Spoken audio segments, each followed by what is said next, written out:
you about that, but since you went there, this is something that is very important to you, and you've also said that you're planning on re-recording some of your music. Is that true? Wait a minute. Are you going to do that? Yeah, that's true, and it's something that I'm very excited about doing because my contract says that starting November 2020, so next year, I can record albums 1 through 5 all over again. So, And you'll do that. I'm very excited about it because Why is this so important to you?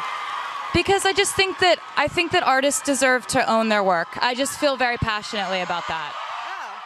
In 2019, Taylor Swift made headlines with a battle for her master recordings. The deal sparked a public dispute over artists' rights, intellectual property, and the exploitative nature of the music industry. Taylor's response was revolutionary. She decided to re-record her first 6 albums, releasing them as Taylor's version. These weren't just recreations, they were reimaginings with a message. Support the artists, not the system. Fans rallied around her, making Taylor's version albums a massive success and a powerful cultural statement. These re-recordings have become more than just albums. They're cultural artifacts signaling loyalty, empowerment, and resistance to the corporate machine. But what if we looked a little deeper? Because the success of Taylor's version isn't just about the music, it's about what the label Taylor's version represents: authenticity, justice, and a resistance to exploitation. And this is where Jean Baudrillard's ideas come into play. What if Taylor's re-recordings weren't just about ownership, but about how modern culture turns even rebellion into a commodity?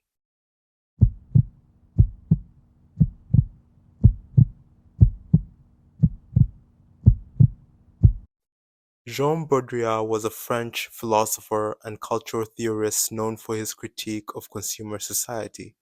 His work explored how, in the modern world, reality becomes entangled with representations, images, symbols, and signs that shape our understanding of value. Baudrillard built on Karl Marx's ideas about value. Marx had argued that commodities have value based on the labor put into them. This is value with a capital V. He also identified use value, which is what an object does, and exchange value, which is what it's worth on the market. But Baudrillard went farther, introducing something he called sign value, which is the social and cultural meaning attached to an object. In a consumer society, objects aren't just tools or tradable goods, they're symbols. A handbag isn't just for carrying things, it's a marker of wealth, of status, and of taste.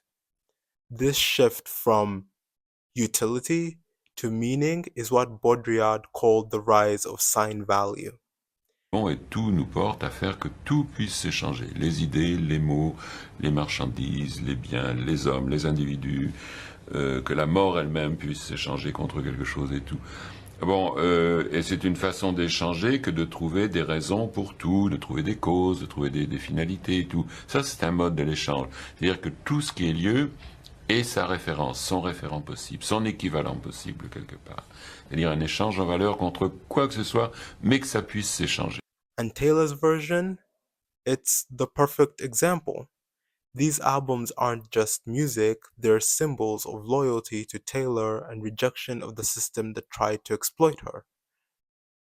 Baudrillard also introduced the concept of hyperreality, the idea that representations can replace reality itself.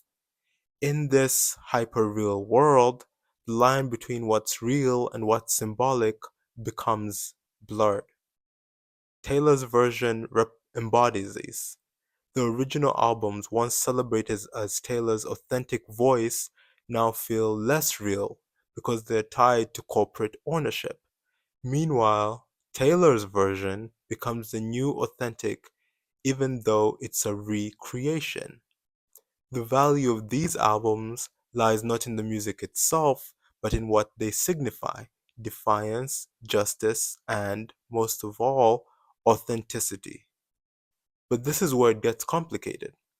Baudrillard's essay The Conspiracy of Art critiques how acts of rebellion can be reabsorbed into systems of commodification. Even resistance can become a product. Think about it. Taylor's version is a commercial triumph, meticulously marketed and consumed. The rebellion itself becomes part of the spectacle, raising the question, can art, true art, escape commodification in a hyperreal world? At its core, Taylor's version is both an act of empowerment and a product of hyperreality. It challenges exploitation while thriving within the very system it critiques. This duality makes it fascinating. On one hand, Taylor's reclaiming her power and sending a message to the industry. On the other, the re-recordings capitalize on the emotional investment of fans, turning resistance into a lucrative brand.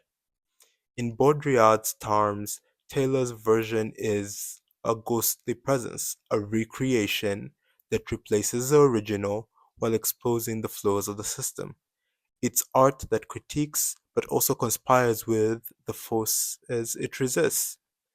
Taylor's version isn't just a story about music, it's a mirror reflecting the complexities of culture, commerce, and resistance in our time. Baudrillard's ideas challenge us to question whether we're celebrating true empowerment or participating in the commodification of rebellion. To me, maybe it's both, and that's what makes it so fascinating. Thanks for watching. If this got you thinking, hit like, subscribe, and drop your thoughts in the comments. What do you think? Is Taylor's version a victory for artists or a sign of how deeply commodified even resistance has become?